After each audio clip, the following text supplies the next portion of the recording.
Hoje eu quero trazer uma palavra. Eu orei muito a Deus e falei: Senhor, qual é a palavra que o Senhor quer que eu pregue no último culto, no templo da Leopoldina?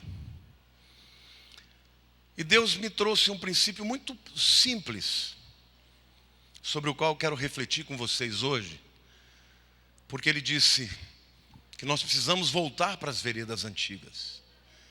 Precisamos voltar para as coisas que são simples, para que Ele possa fazer as coisas grandiosas que Ele tem na nossa vida.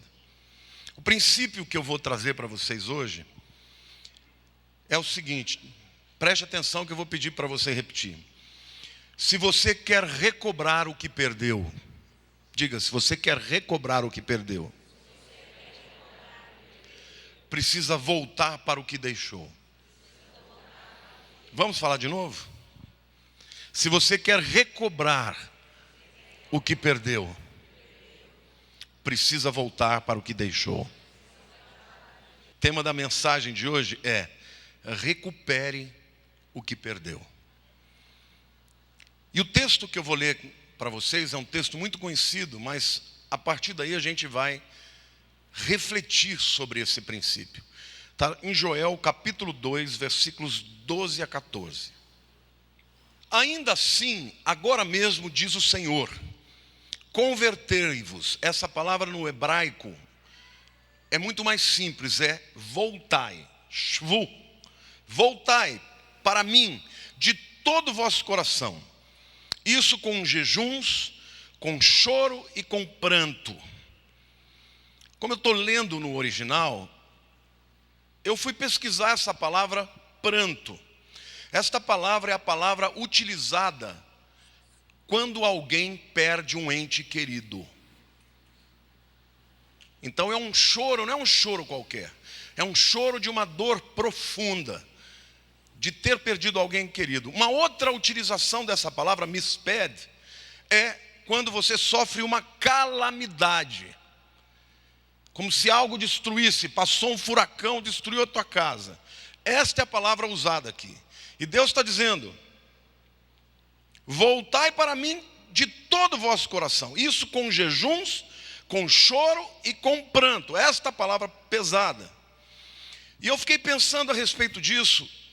E está provado hoje pela ciência, principalmente pelos neurologistas, que toda experiência que traz muita profundidade de dor, os hormônios que são secretados pelo cérebro criam lembranças e memórias permanentes.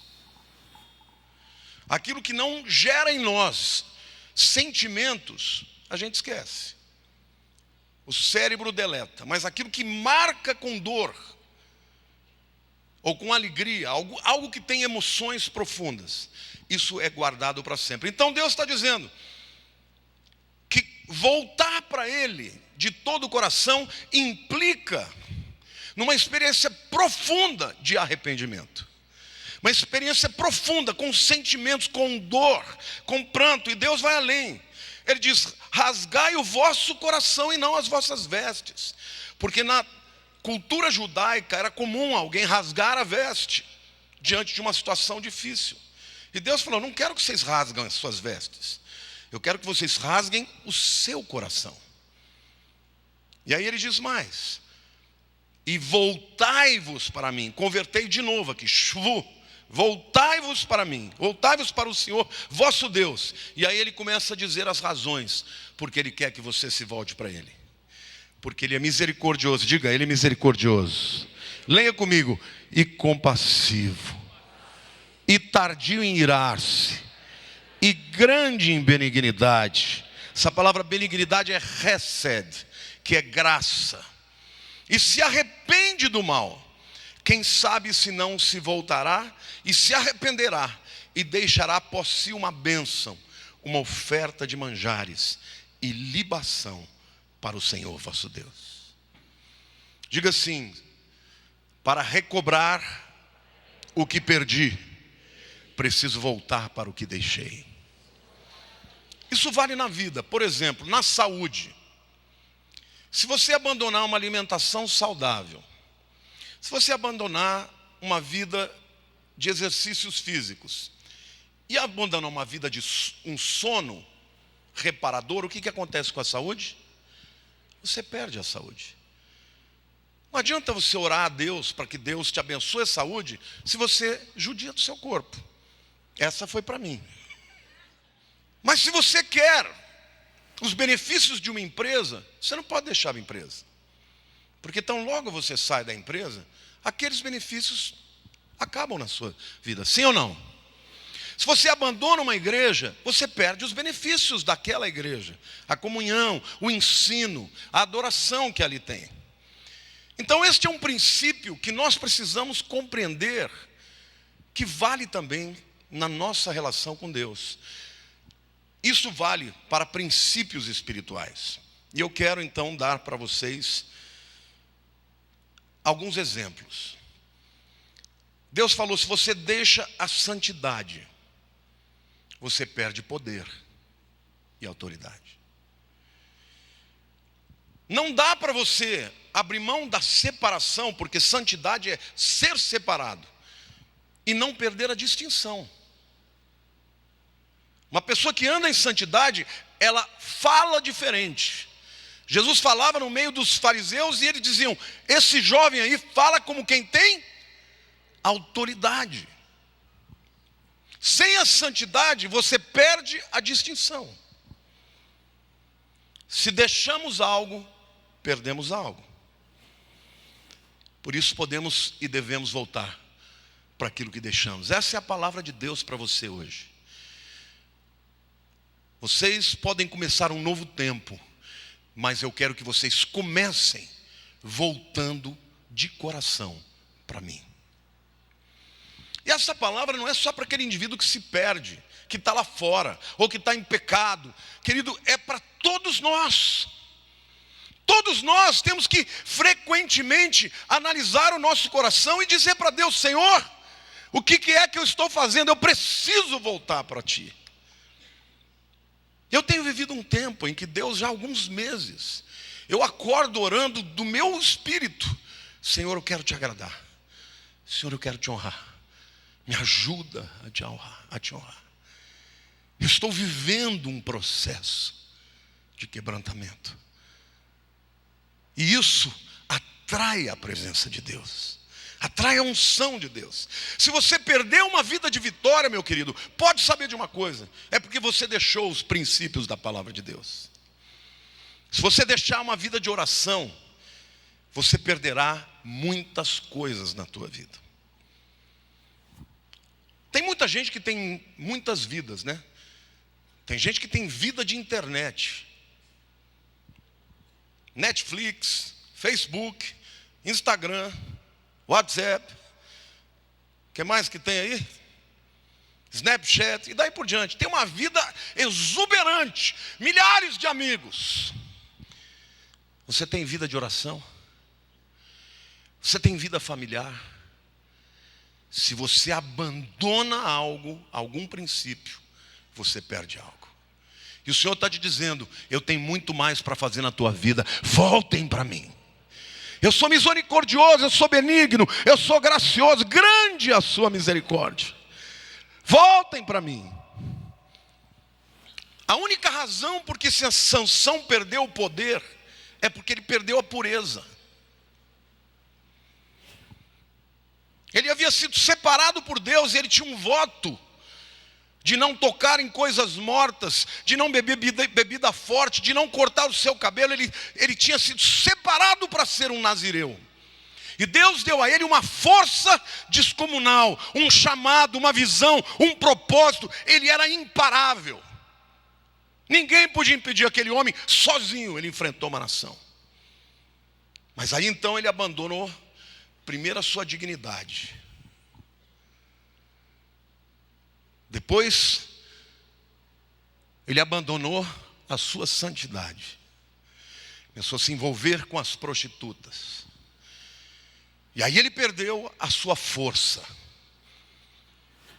Perdeu a sanidade. Contou o seu segredo. Cortaram-lhe o cabelo. Depois ele perdeu a sua liberdade, ele foi preso. E depois que perdeu a sua visão, o cegaram. E por fim perdeu o seu propósito e o seu chamado. Não dá para você abandonar os princípios espirituais de Deus e não perder nada. Eu quero dizer para você, se você é um cristão que está vivendo uma vida dupla, paralela, pode até parecer num primeiro momento, ou por algum tempo pode parecer que Deus não vai te tratar. Mas saiba de uma coisa, Ele vai te tratar.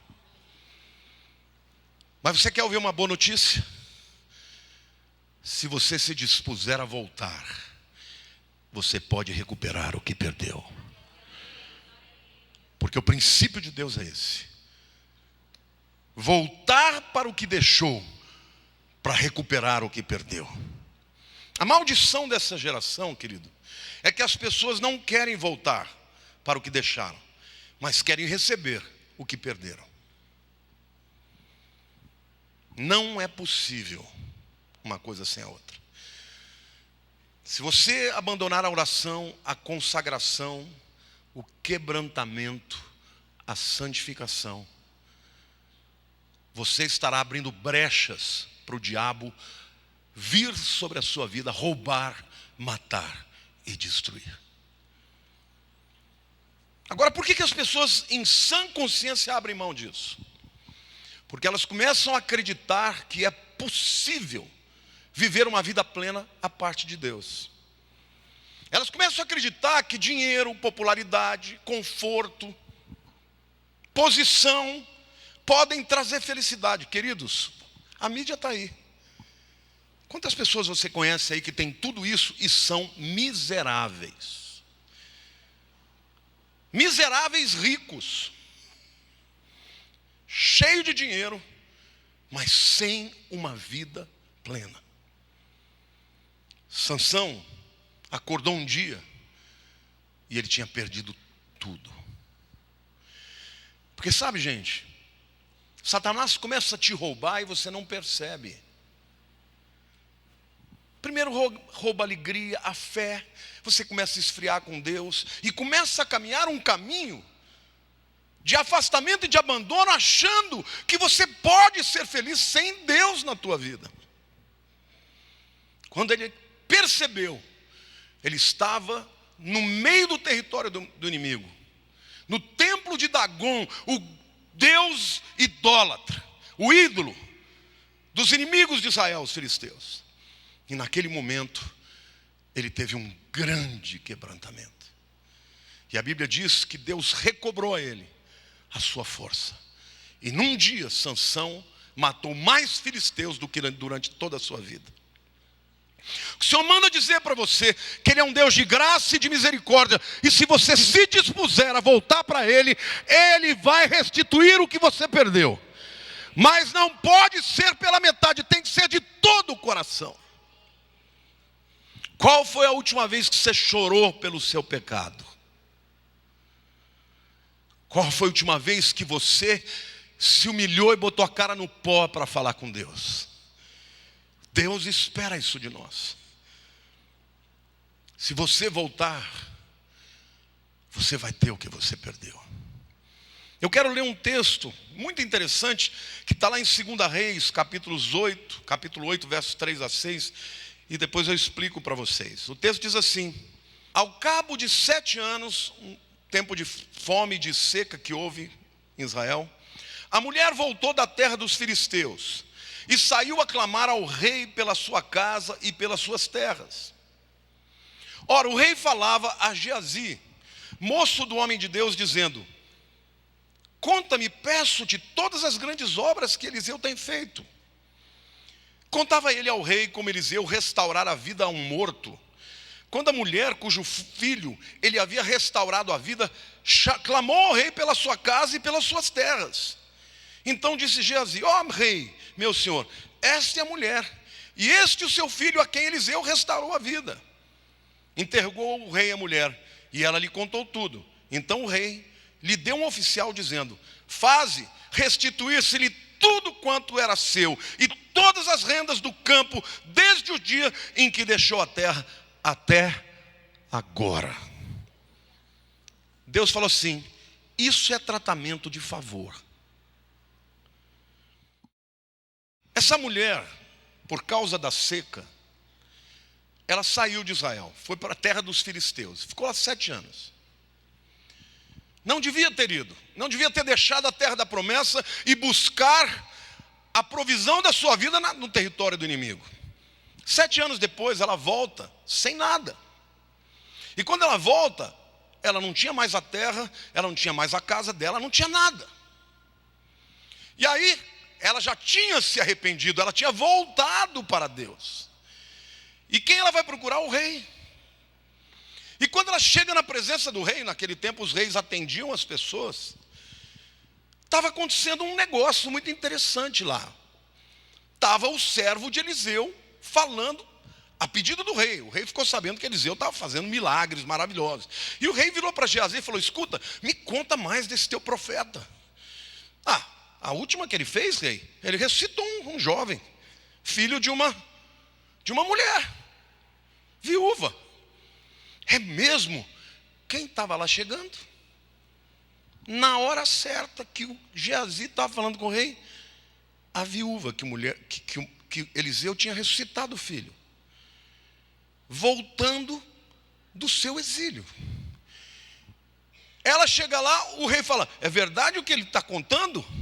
Ela fala: é verdade, meu filho foi ressuscitado, agorinha. Eu estou vindo do lado dos filisteus, meu filho ficou doente, morreu, Eliseu orou, ele ressuscitou.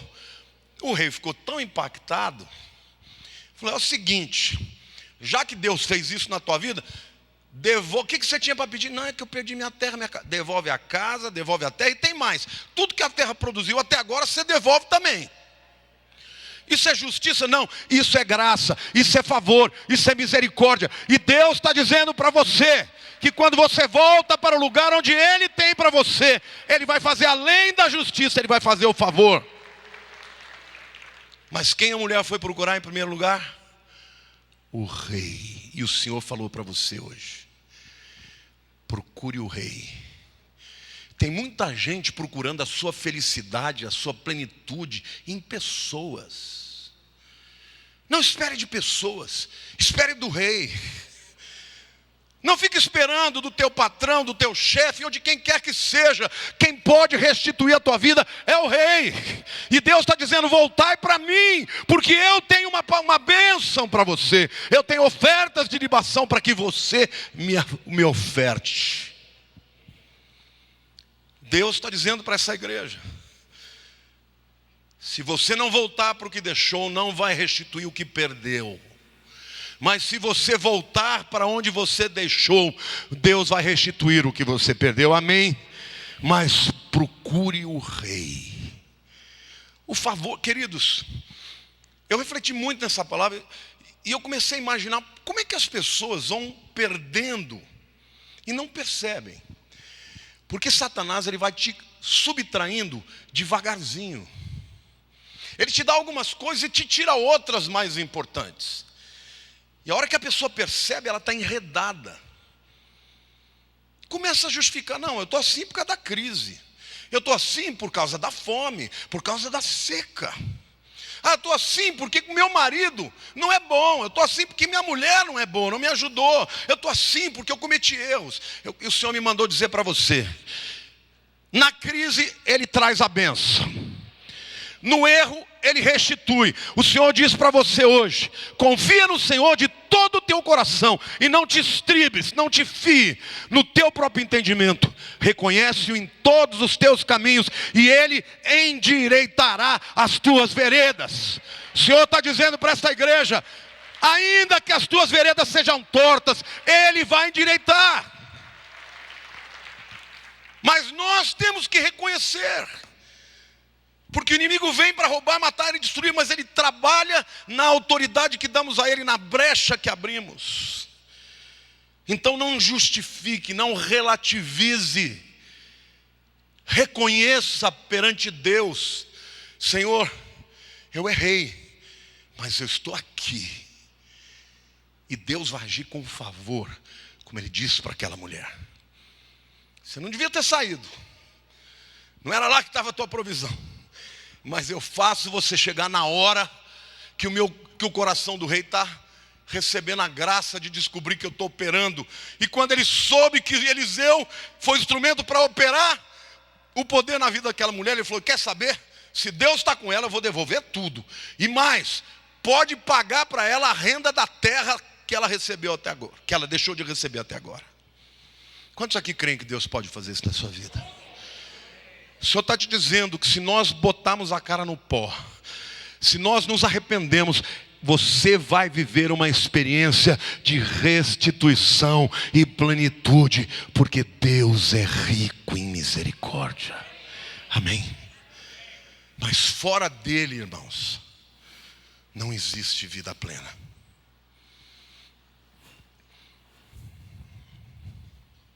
A chave é voltar para o rei. Em Apocalipse capítulo 2, versículo 4, Jesus tem uma palavra para a igreja de Éfeso. Era uma igreja operante, de boas obras, mas olha o que Deus fala para eles, lá em Apocalipse 2, 4, 5.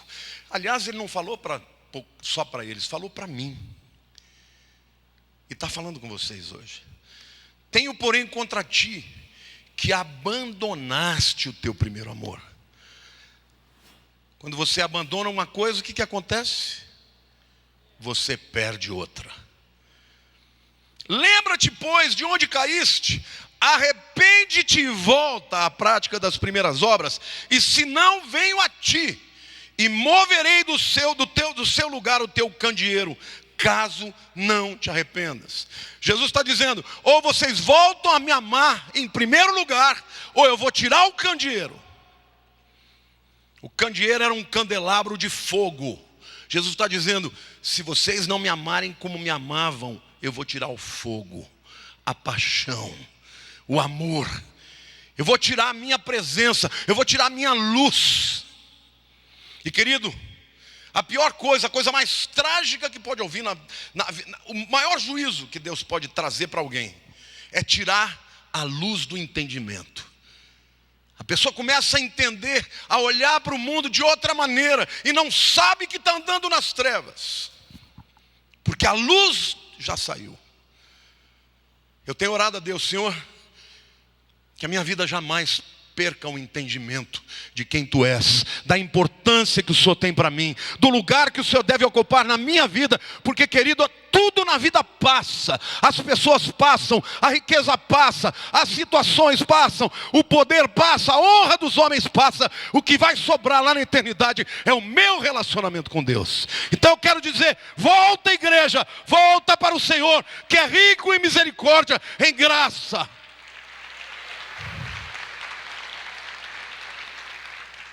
Arrepende-te e volta, senão eu retirarei o candeeiro. Uma igreja sem a presença do Espírito é um clube. Nós queremos a presença do Espírito, nós queremos o calor do Espírito. Querido, quando você se quebranta para Deus, em seguida vem a alegria do Senhor. Amém? Viver uma vida de arrependimento. Se deixarmos o primeiro amor, perdemos o fogo, a paixão, a luz do entendimento. Muitas pessoas, eu fiquei pensando, todos os dias, irmãos, eu sento com a minha mulher e eu tenho um momento maravilhoso com ela.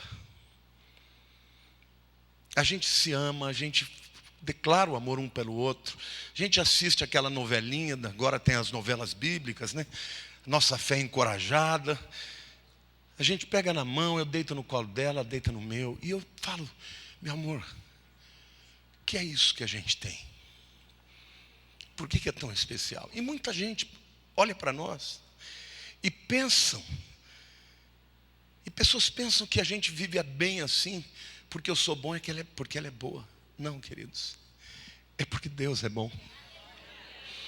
É porque nós nunca nos afastamos dele.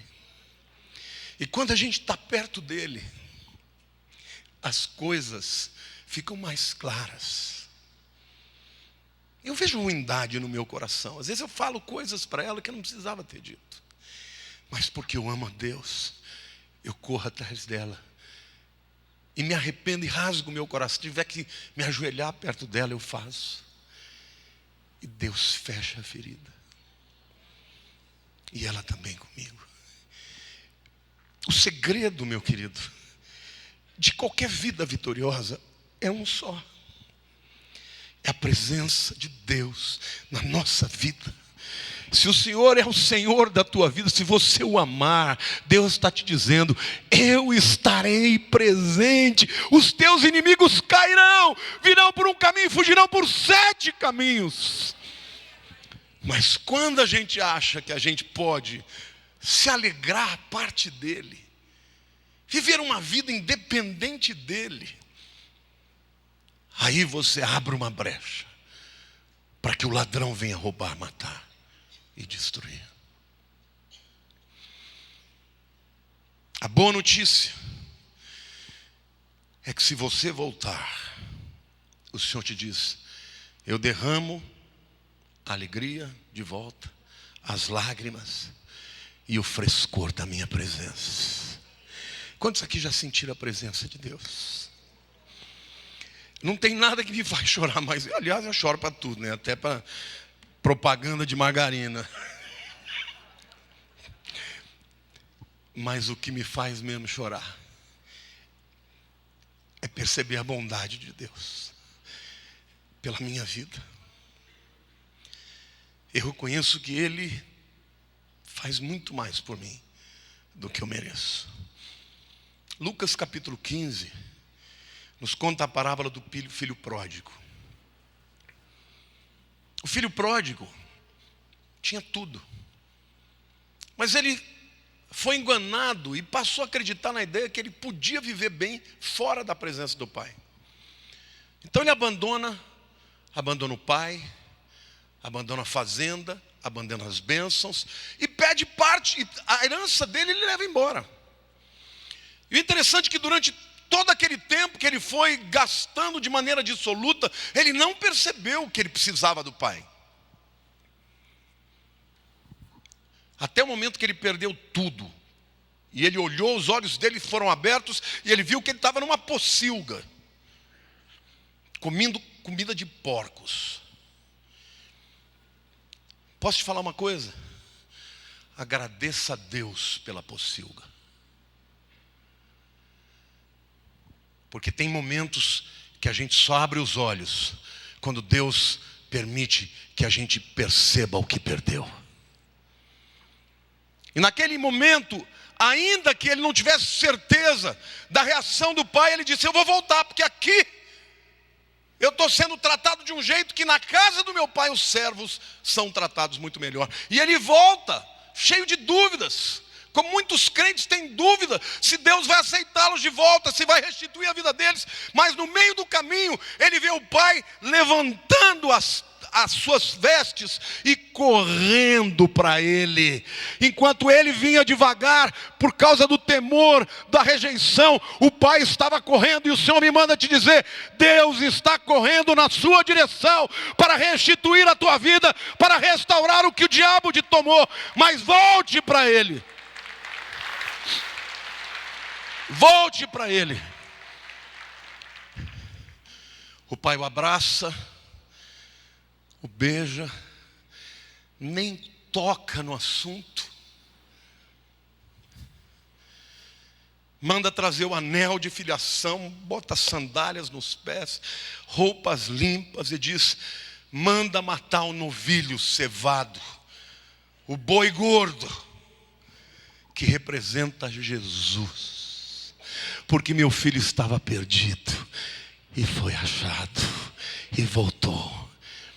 Deus está te dizendo que o que te espera quando você volta para Ele é festa, é aceitação, é restauração, é restituição. Mas tem muito pai pródigo hoje. Não é só filho pródigo, não, tem pai pródigo.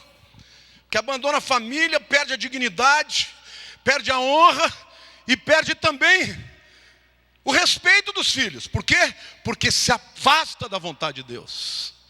Volta para Deus. Volta para Deus. Porque Deus está te esperando. Amém? Diga assim, a boa notícia é que sempre eu posso voltar. A igreja moderna, irmãos, perdeu muitas coisas. Perdeu os sinais e as maravilhas. Porque preferiu o racionalismo. Uma teologia que prega a finitude e a cessação. É chamado de teologia cessacionista. Deus já não opera mais como operava antes. Mentira! O que mudou foi a fé dos homens no Deus que faz todas as coisas. Deus não mudou. É a igreja que tem mudado. Perdeu a adoração radical. Hoje nós queremos shows onde o homem é o centro, quando na verdade a glória tinha que ser de Deus, tem que ser de Deus, porque Ele habita no meio dos louvores do seu povo. Então, igreja, vamos adorar de maneira radical.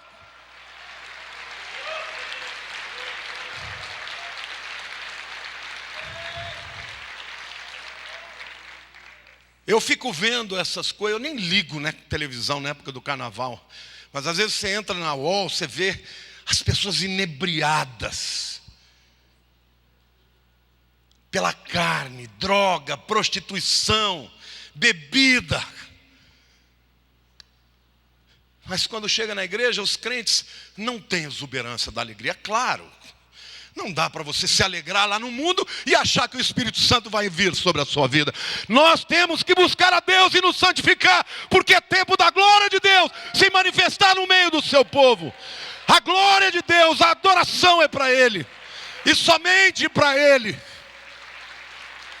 Se aquilo que Deus ama, você não ama, se aquilo que Deus odeia, você não odeia, então é porque você não está andando com Ele. Existe poder no Espírito Santo. Existe poder no sangue do Cordeiro. Existe poder no nome de Jesus. Devemos nos quebrantar, irmãos. Rasgar o coração. Sabe o que sucede à adoração verdadeira? A esse quebrantamento, eu vou ler para vocês. Isaías 61, versos 1 a 3 diz assim: o Espírito do Senhor Deus está sobre mim. Isto é o que Jesus falou quando ele leu as Escrituras na sinagoga de Nazaré. Porque o Senhor me ungiu para pregar boas novas aos quebrantados. Cutuca o teu irmão, diga assim: quebranta a tua vida, meu irmão.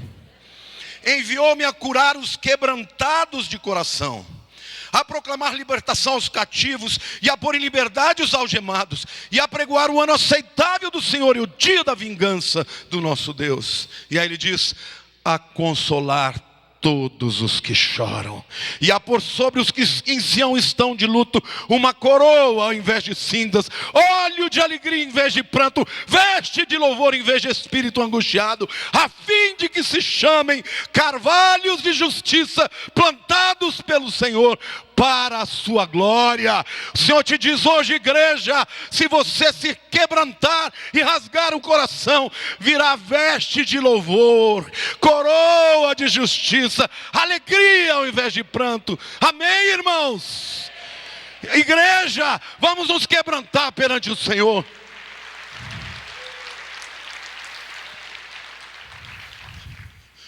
Se você está afastado, volte.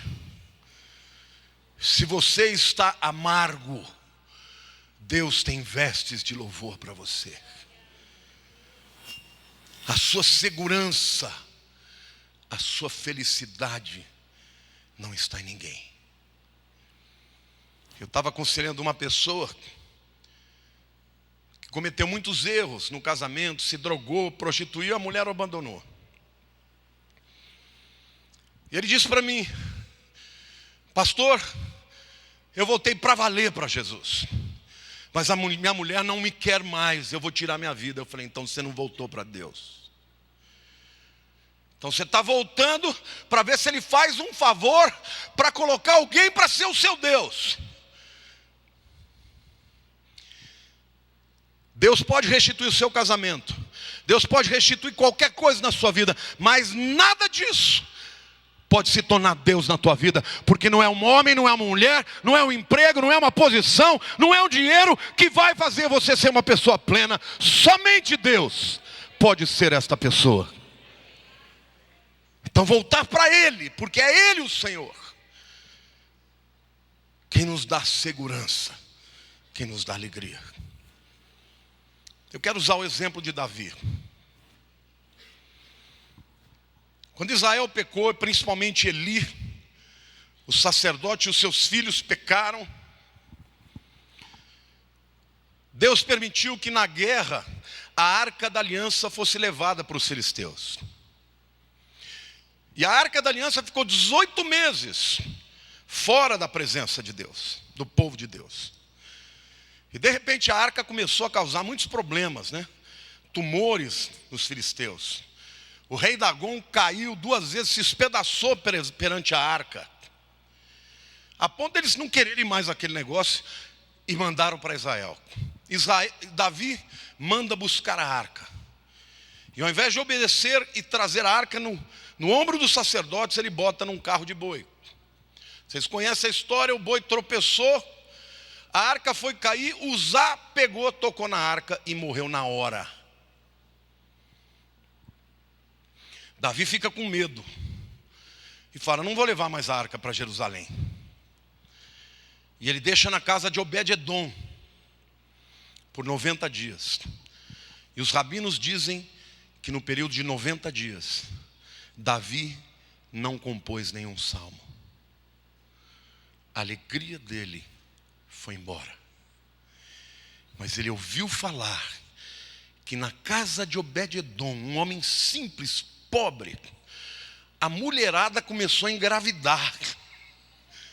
Os animais começaram a procriar mais filhotes. E a bênção de Deus estava naquela casa. Ele falou: o quê? Manda buscar a arca do Senhor já.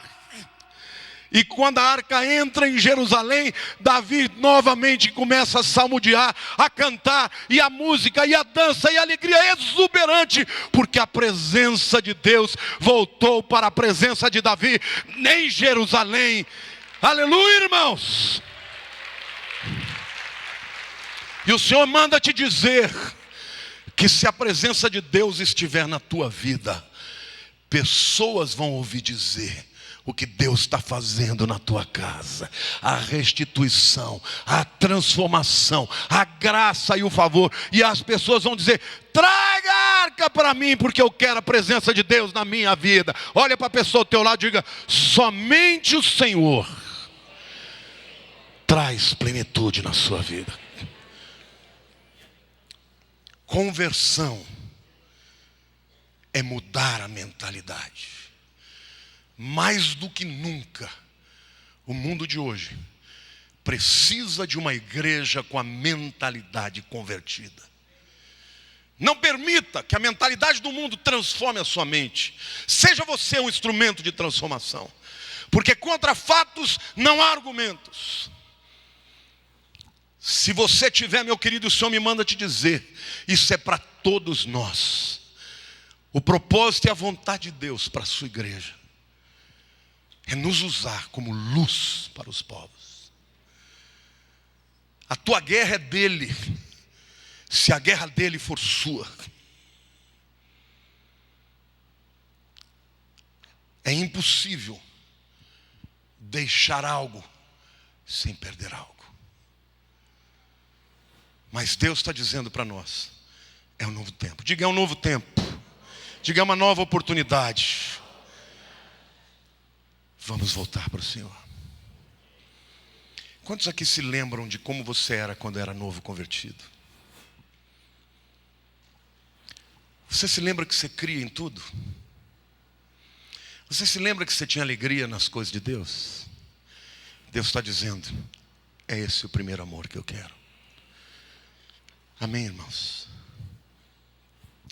Deus, eu quero terminar esta palavra dizendo quem é Deus, para você se lembrar dele. Diga assim, ele é misericordioso.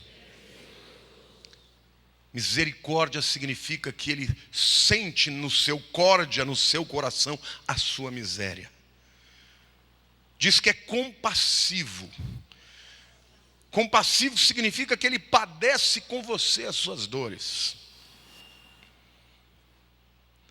E tardio em irar-se.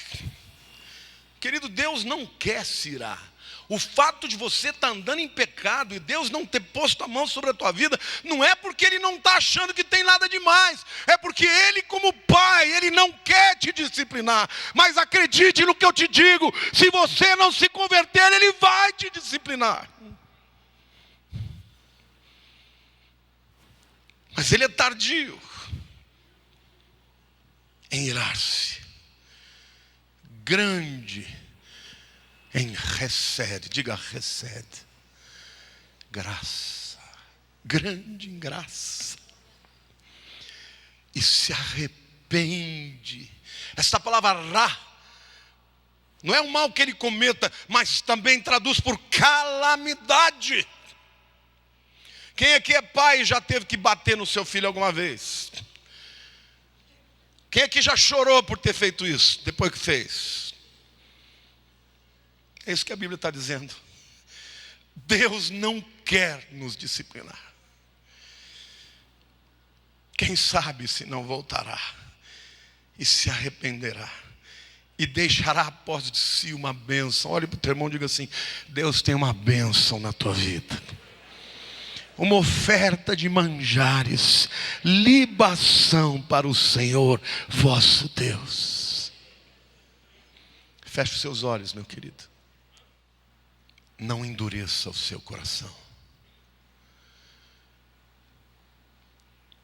Fale com Ele. Eu tenho me quebrantado muito na presença de Deus. Eu tenho agradecido a Deus até pelas perseguições. Eu falo, Senhor, eu te agradeço tanto pela perseguição. Porque quanto mais me perseguem, mais eu corro para a tua presença. E eu quero te dizer, meu querido, que não existe um colo mais confortante do que o do Pai Celeste. Não existe um abraço mais inclusivo e perdoador do que o nosso Pai Celeste. Volta para Ele. Volta para o primeiro amor. Volta para o entendimento que somente Ele te dá segurança. Somente Ele planifica e enche a tua vida. Deus te chamou por um propósito. Ele te deu dons e talentos. Mas Satanás quer usar deste talento, como fez com Sansão, para o seu próprio benefício e não para aquilo que Deus tem para a tua vida. Põe a mão no coração e diga, Senhor, hoje eu me arrependo pelos meus pecados, pelos que eu sei, pelos que eu não sei, pela minha frieza, pela falta de paixão por Ti e pela Tua vontade. Eis-me aqui, Senhor. Usa-me para o Teu propósito. Obrigado, Senhor, porque o Senhor mesmo disse ao apóstolo Pedro que ele deveria perdoar 70 vezes 7. O teu coração é de pai, e o pai sempre perdoa. Mas como filho, não me deixe ficar longe, não me deixe de ficar frio, não me deixe me afastar de ti. Eu quero estar aos seus pés. Eu quero agradar a tua vida. Eu quero ser luz nesse mundo. Eu quero ter uma palavra de alegria, de esperança, de louvor. Hoje eu deponho do meu coração toda falsa segurança, todo tesouro humano, e eu entronizo o Senhor na minha vida. Como aquela mulher procurou o rei, eu estou diante do teu trono. Abençoa-me, Senhor. Abençoa-me, Senhor. Perdoa-me, Senhor. Eu volto para ti, para a glória do teu nome. Aleluia, aleluia.